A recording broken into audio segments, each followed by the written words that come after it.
সম্পাদ্য একের মধ্যে বলা আছে ত্রিভুজের ভূমি ভূমি সংলগ্ন একটা কোণ ও অপর দুই বাহুর সমষ্টি দেওয়া আছে। এই সম্পাদ্যটা পরীক্ষায় যে আসছে এটা তোমরা বুঝবা কেমনে? চিত্র তো আর আঁকানো থাকবো না, চিত্র তো তোমাদের আঁকাইতে হবে। তোমাদের দিয়ে দিব হলো নাম। এইটা দেখে তোমরা কেমনে বুঝবা যে এটা 1 নম্বরটাই আসছে? এটা বোঝার সবচেয়ে সহজ টেকনিক হলো এখানে কি দেওয়া আছে সেটা দেখবে। দুই বাহুর সমষ্টি, এই কথাটা যখন তোমরা দেখবা বুঝে যাবে এটা 1 নম্বরটা দিচ্ছে। কি দেখবা? দুই বাহুর সমষ্টি। এরকম ভাবে 2 নম্বরটা যখন আসবো তখন দেখবা আরো একটা শব্দ আছে, দুই বাহুর অন্তর। ওই কথাটা দেখে আমরা বুঝে ফেলবো এটা 2 নম্বরটা। তারপর 3 নম্বর টাকাইতে গেলে ওইটার মধ্যে পরিসীমার কথা বলা থাকবে। তো এরকম ভাবে কম বেশি প্রতিটারই এরকম কিছু একটা দুইটা করে শব্দ আছে যেটা দেখলে আমাদের মাথায় আনতে হবে এটা ওই চিত্রটা। ঠিক আছে? কারণ অনেকগুলো চিত্র তো স্বাভাবিক মাথায় থাকে না, কোনটা আসছে বা কোনটা করছে আমি এগুলো বোঝা যায় না। তো তোমরা করবা কি, যখনই আমি একটা সম্পাদ্য আঁকাবো এটার পাশে একটা শর্ট নাম লিখে দেবো, ওই শর্ট নাম দিয়ে এটারে মনে রাখবো। ঠিক আছে? তো আমি সম্পাদ্য এক যেটা এটা তোমাদের এখন দেখাইতেছি। এইখানে বইয়েরগুলো করার সময় নির্দিষ্ট কোনো মাপ থাকে না, কারণ এখানে নির্দিষ্ট মাপ বলে দেয়।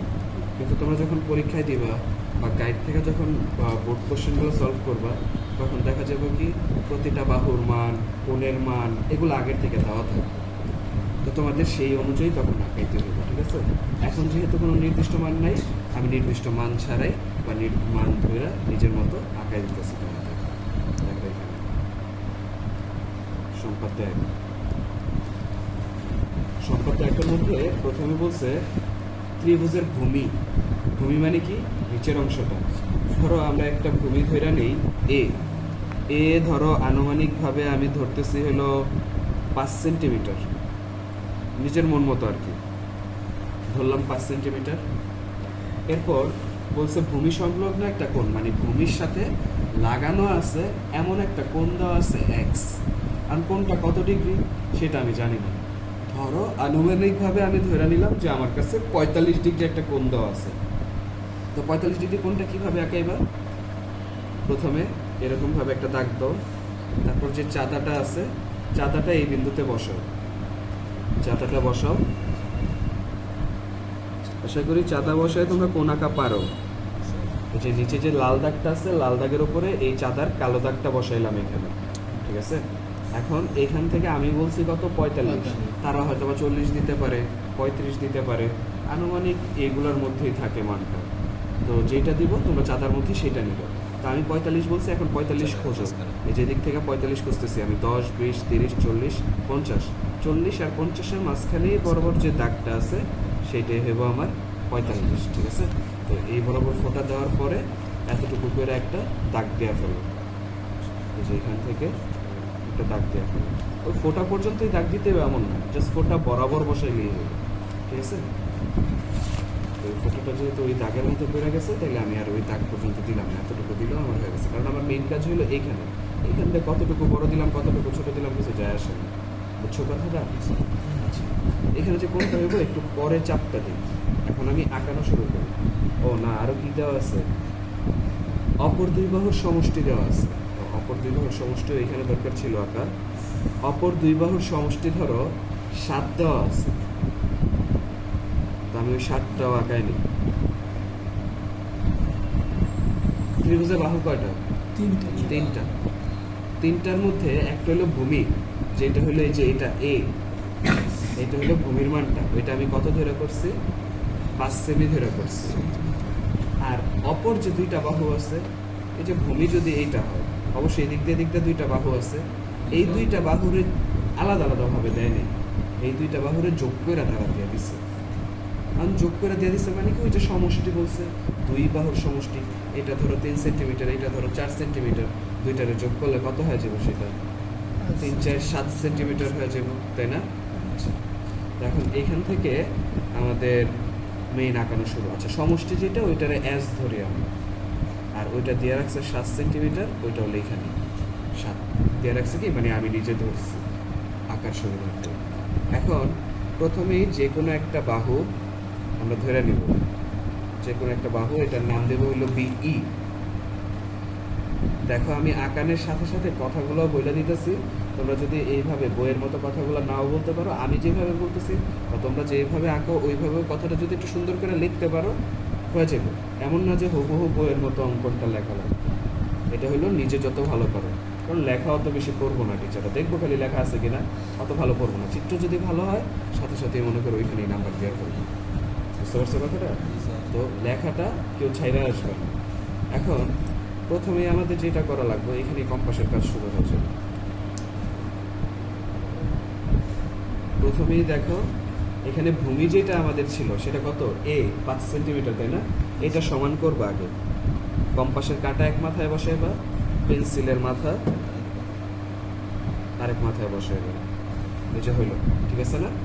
এখন এইখান থেকে এই বিই থেকে এর সমান করে বিসি অংশ কেটে নিই। দেখছো কথাটা কিরকম ভাবে বলছি আমি? বিই থেকে এর সমান করে বিসি অংশ কেটে নিই, তাহলে কাটা অংশটার নাম কি দিব বলছি? সি। সি। আচ্ছা, এবার এই বি বিন্দুতে এই যে এখানে যে কোণ এক্স ছিল একটা, এটা কত আঁকাইছিলাম? 45, তাই না? এই 45টাই এখানে আঁকাইতে হবে। অর্থাৎ বি বিন্দুতে কোণ এক্স এর সমান করে কোণ সি বি এফ অঙ্কন করি। অর্থাৎ এখান থেকে যে কোণটা পাওয়া যাবে ওই কোণটার নাম কি হইব? C B F. ঠিক আছে? তো এখন প্রথমে যেটা দিব সেটারে বলবা চাপ। এই যে এটা যেটা দিতেছি এটার নাম কি? চাপ, বৃত্তচাপ যেটারে বলে। তো এই চাপটাই এখানে আঁকাইবা। কোনো একজন ধরো তো, এই যে দেখো সেম এই মাপে নিতেছি না আমি, এই মাপে আমি এখানে চাপটা নিলাম। এর পরের বার দ্বিতীয়বার যেটা নিব সেইটারে বলে কোণ। আমরা তো ডিরেক্ট এটারে কোণ বলে ফেলি।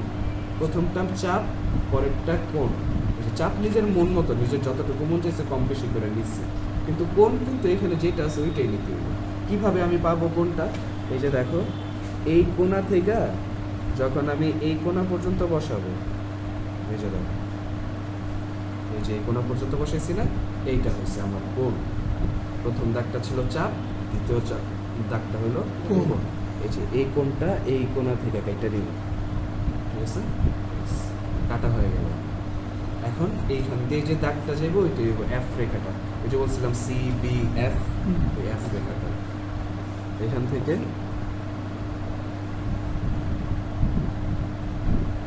লম্বা করে দাগটা দিবা, কারণ তুমি এরপরে যে দাগটা কাটবা ওইটা আগের থেকে আরো লম্বা, 7 সেন্টিমিটার বা 8 সেন্টিমিটার, 9 সেন্টিমিটার, এবং বিভিন্ন বড় একটা মান দিয়ে দিব। তাই এইটা আগে থেকেই বড় করে কেটে নিব।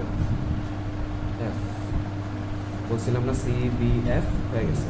এবিসিটা কার মানে নিয়েছিলাম? এর মাপে। আর এই কোণটা নিলাম কোনটা? এক্স এর মাপে। এটা ছিল কত? আনুমানিক 45 ডিগ্রি ছিল।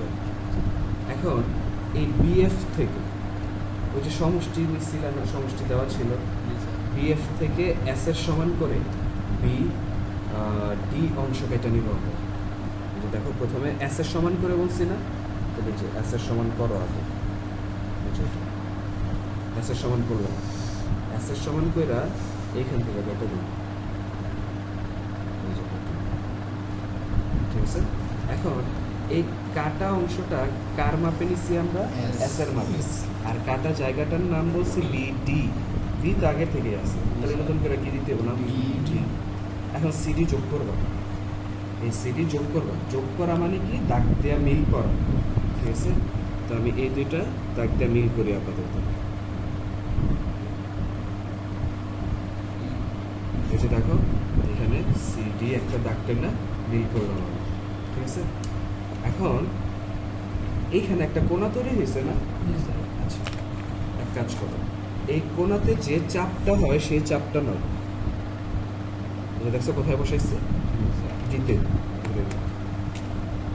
এইখান থেকে নিজের মন মতো চাপ যেহেতু নিতেছে নিজের মন মতো নিতে পারো, ছোট বড় করে। এই যে এতটুকু হলো চাপটা, এই সেম চাপটা এই সি বিন্দুতেও আঁকাই দেবো। কম্পাসটা এতটুকুই রাখবা কিন্তু, ঠিক আছে? কম্পাস ছোট বড় করতেছি না। এবার এই সি ডি এর যে দাগটা আছে ওইটারে কেন্দ্র করে এটা আঁকাই দেবো। দেখছো কোনটার সাথে লাগাইছি? আমি কিন্তু ভূমির সাথে লাগাইনি, ওই যে লম্ব যেটা ওইটার সাথে লাগাইছি দাগটা। হলো প্রথমে তো নিলাম এটা চাপ, তারপরে এটা কি নেয়? কোণ। কোণটা কিভাবে পাওয়া যায়? এই যে এই মাথা থেকে ওই মাথা পর্যন্ত যদি আমরা কম্পাসটা ধরি তাইলে পাওয়া যায়। এই দেখো এতটুকু না, একটু ছোট এটা, এই যে এতটুকু, এই এতটুকু মাপ নিয়ে আমি এইখান থেকে আরেকবার কেটে দেব। অর্থাৎ এবার কোন কাটবো, ওই মাপে এইখান থেকে এইখানে যে মাপটা নিলাম মাত্রই, সেই মাপটা এইখান থেকে কেটে দিলাম। দেখতেছো সবাই? যেহেতু এটা কাটা হয়ে গেছে, এখন এই কাটা জায়গাতে দিয়ে একটা দাগ দিলে আমার সম্মত হয়ে গেছে। এখান থেকে আগে বসাই দিবা, পেন্সিলের মাথা ঠিকঠাক মতো বসাইবা, যে ঠিকঠাক জায়গা মতো বসছে কিনা। যদি দেখো যে ঠিকঠাক জায়গা মতো পেন্সিলের মাথাটা বসে গেছে, তারপর কনফার্ম হয়ে দাগটা দিবা। এই যে দাগটা দিলাম, এই দাগটার নাম আমরা বলতে পারি সিজি। সিজি রেখাটি এই বিএফ রেখাকে বা বিডি রেখাকে একটা বিন্দুতে ছেদ করছে। এই বিন্দুটার নাম আমরা দিয়ে দিব এ। তাইলে আমরা যে ত্রিভুজটা খুঁজতেছিলাম বা আঁকতেছিলাম, সেই ত্রিভুজটা হয়ে গেছে। সেই ত্রিভুজটার নাম কি? A B C. তাহলে এ বি সি উদ্দিষ্ট ত্রিভুজ।